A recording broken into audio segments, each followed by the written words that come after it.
ዓለም ላይ የለም። የጌታ ስጋና ደም የሚቀርብበት ከዚህ ቤተክርስቲያን ውጪ ሌላ ዓለም ላይ የለም። እንዴት እንደሚከበር እናንተ ራሱ ማትቆርቡት ስለምትፈሩ አይደለም፣ ስለምታከብሩት አይደለም። አትቆርቡ አይደለም።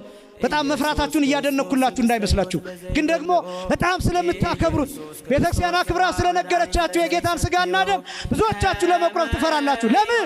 ክርስቶስን የምታከብር ይቺ ቤተክርስቲያን ብቻ ናት።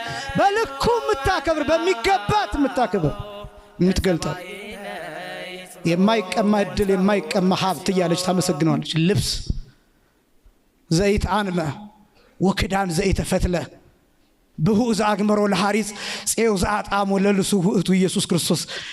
ከዚህ በላይ ወንጌል አለ? ልብስ ዘይት አንመ ወክዳን ዘይተ ፈትለ ማለት ያልተፈተለ ልብስ፣ ያልተሸመነ ጋቢ፣ ያልተሸመነ ኩታ፣ የሰው እጅ ያላረፈበት፣ ያለ ዘር ያለ ሩካቤ ያለ ወንድ ዘር የተጸነሰ የተወለደ ማለት ነው። ሚለበስ ጋቢ፣ ክብር የሚሆን ጋቢ፣ ማይቆሽሽ ጋቢ፣ ማያስበርድ ጋቢ፣ ጌጥ የሚሆን ውበት የሚሆን ሲደረብ የሚሞቅ ህይወት የሚሰጥ ጋቢ፣ ሞገስ የሚሰጥ ክብር የሚሰጥ ጋቢ፣ ልብስ፣ ኩታ፣ ቀሚስ፣ ሌላ የማያስፈልገው። ከዚህ በላይ ወንጌል አለ? ብሁዝ አግመሮ ለሐሪጽ ይላል አባ ጊዮርጊስ ዘጋስጫ።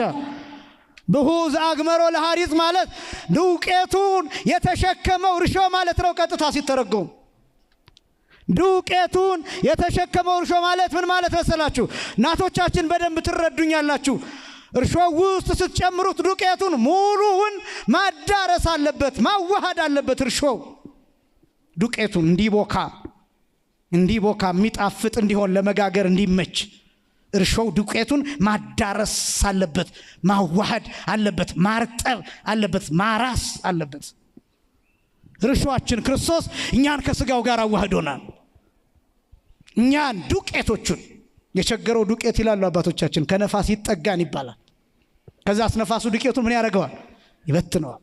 ከነፋስ እንዳንጠጋ እንዳንበተን ዱቄቶቹን እኛ እርሾው ክርስቶስ ወደ ራሱ ስቦን ከአባቱ ጋራ የሱን አባት ለኛ አባት አድርጎ በጸጋ መንፈስ ቅዱስ ለኛ የጸጋ ህይወት አድርጎ ከራሱ ጋር ከአካሉ ጋር አዋህዶ በጸጋ አብክቶናል። ክርስቶስ ገርሱነኛ ብሁዝ አግመሮ ለሐሪጽ ማለት ይሄ ነው። ጼው ዛጣሞ ለልሱ ውእቱ ኢየሱስ ክርስቶስ አልጫውን ያጣፈተው ጨው፣ በሌላ አገላለጥ የሟሟው ጨው እርሱ ኢየሱስ ክርስቶስ ነው። ጨው የሚያጣፍጠው ሟምቶ ነው። ክርስቶስ ያጣፈጠን ሙቶ ነው። ሙቶ ሟምቶ በሰውነታችን ውስጥ ገብቶ በነፍሳችን ውስጥ ገብቶ ጨው ለብዙ ነገር ይጠቅማል። እንደምታውቁት ምግብ እንዳይበላሽ ምናምን ታደርጉበታላችሁ። ክርስቶስ የኛን ክርፋት ወስዶ መስቀል ላይ የኛን ኃጢአት ተሸክሞ መስቀል ላይ የኛን በደል ተሸክሞ መስቀል ላይ በበደላችን ደቆ መስቀል ላይ በመተላለፋችን ቆስሎ መስቀል ላይ የኛን ኃጢአት ምዝምዝ አድርጎ ወስዶ እኛን ከበደልና ከኃጢአት ታድጎናል። ክብርና ምስጋና ለስሙ አጠራሩ ይሁን። አመስግኑ።